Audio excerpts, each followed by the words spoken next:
Hello, blade folks. This old sword back with you.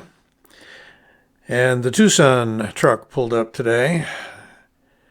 I got two TwoSun knives in. And I decided I'd go with this one first, which is a very special design by a designer, a gentleman by the name of Mazwan Mokhtar. You may have heard of him. And this is a Karambit style claw, is what they're calling it. And this is the TS, and it's a TS what? Oh, 242 KC. I am not sure what the KC stands for, but this guy is in M390 with titanium handles and beautiful carbon fiber scales. Best of all, this looks,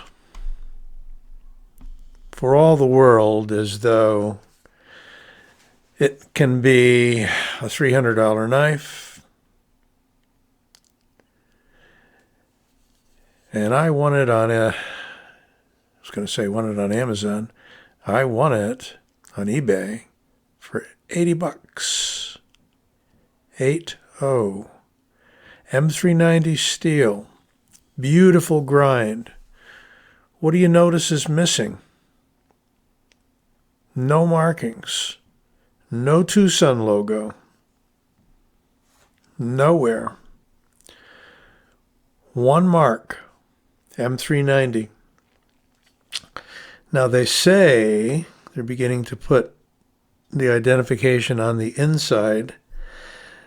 The funny thing is I did have it apart, cleaned it, oiled it, and lightened the detent just a bit so that it has some very smooth function.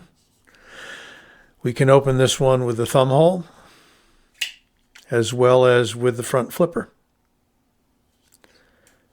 I guess it qualifies as a front flipper. Yeah, it's not up here, it's on the very end.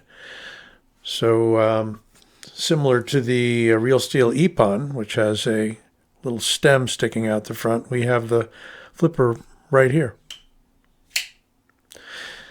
It is aggressively jimped so that it is relatively easy, provided the one you get, if you do get one, has a light enough detent, because this guy was pretty tight. So loosened it, oiled it, broke it down. It takes down very interestingly too, because I was wondering what was stopping it from hitting on the point or the edge when it closes. What's happening is there is a hidden track inside on the blade with a pin, and that is your stop. So in the closed position, that's the stop, and the open position, that's the stop. Because you'll notice the tang of the blade is not really meeting on anything there. We have weight relieving on the inside. See if I can get you a better look at that.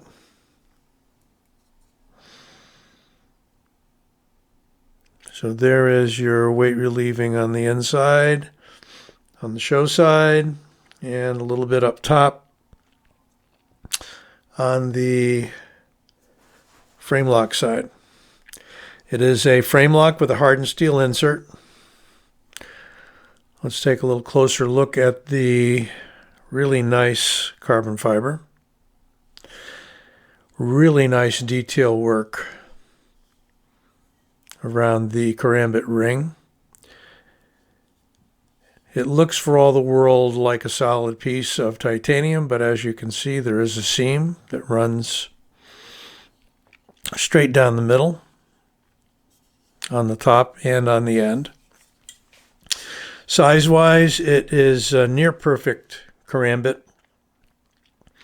Sometimes I like the pinky finger a little closer to the edge, but this is very usable if you're a Karambit knife user. It's kind of a hawk's bill. It's a very wide Karambit.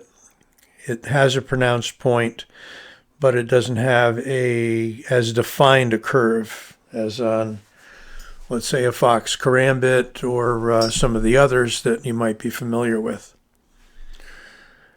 But I like the grind. I like the continuous swedge. Mazwan does a tremendous design job. He is an architect of knives. But there's one other thing that's missing besides the branding. There is no clip on this knife. And I went as far as to ask Mr. Mokhtar on a forum what the expected way to carry this was, and unfortunately I didn't get an answer. He might have missed it. I may ask him again. But a solid knife with solid lockup could be carried in the pocket with the ring up. There is no wave opening feature or such. Other way you could carry this would be in a nice leather or ballistic nylon pouch. That's how I used to carry around my balisong back in the day, in what was called a cocoon for the butterfly. So, you know, I like the design and style and function of this enough that I'm not too worried about the clip. It probably wouldn't have seen a whole lot of pocket carry anyway.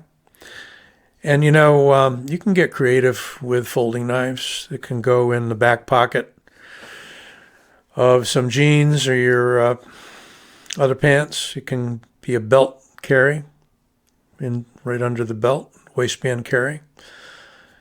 You know, a lot of ways to carry a knife. Doesn't have to have a clip. Clips are a relatively modern thing. Somehow we feel they all got to have them now. But is it fidget friendly? Oh yeah. And it's almost drop shutty after I worked on it a little bit. Again, you got that front or end flipper. Let's get some measurements before I go yakking for too long. It's curved, so we're going to have an interesting... Where's my magnet again? It keeps showing up everywhere. I got to get that glued back on the stick. We're going to have some interesting measurements because of the way we have to measure the Karambit. Since the tip is hanging out and over, we've got a 7 1/4 overall length. We have a blade of, if I bring it right to there, I'm going to call it 3 inches. Cutting edge, about 2 3/4. And must say, this is a, I don't know if I have any paper with me. We're going to check it out though. It is a wicked sharp edge. All right, I'm back with some paper. Here we go.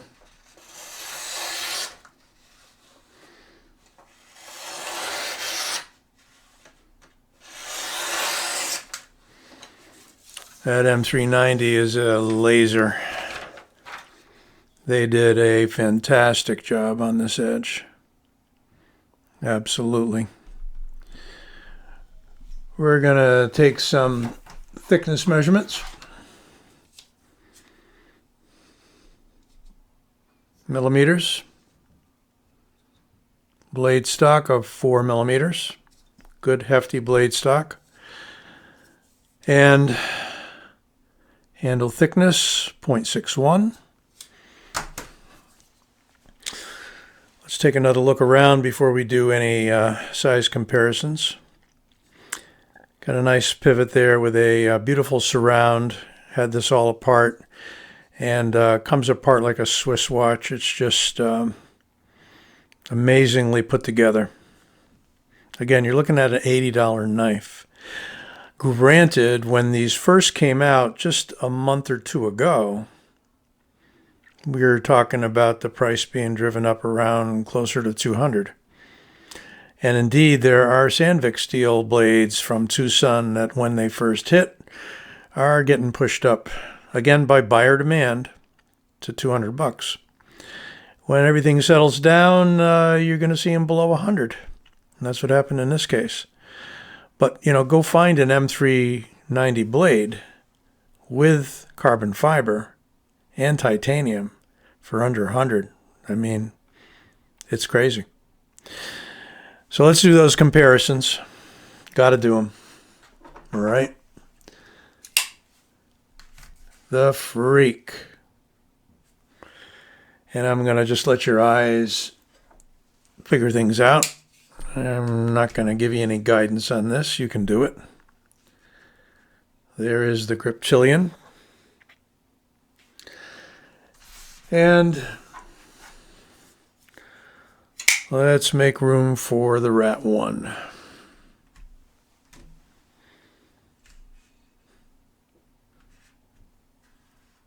There you go. So handle-wise, because we got a ring that makes the handle a little longer, it's going to be bigger than even the Rat 1. Blade-wise, it's hard to take a measure on a curved blade against a straight one, but there you go. Compared to the Rat, compared to the Griptilian.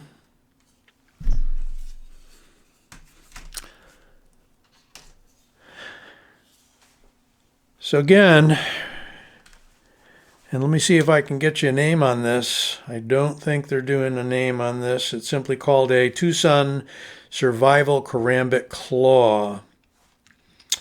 Running on bearings, and it's the TS242-KC. I do not know what the KC is for. If you do, let me know. But as far as I know, this is strictly Mr. Mokhtar's design. I do not think he collaborated with anyone. Nope. But a beautiful beast. And just another fine piece of workmanship from TwoSun. We'll have another one out for you in a day or two. I did get 2 in today, and we'll let the other one be a surprise. Don't forget to like this video and subscribe.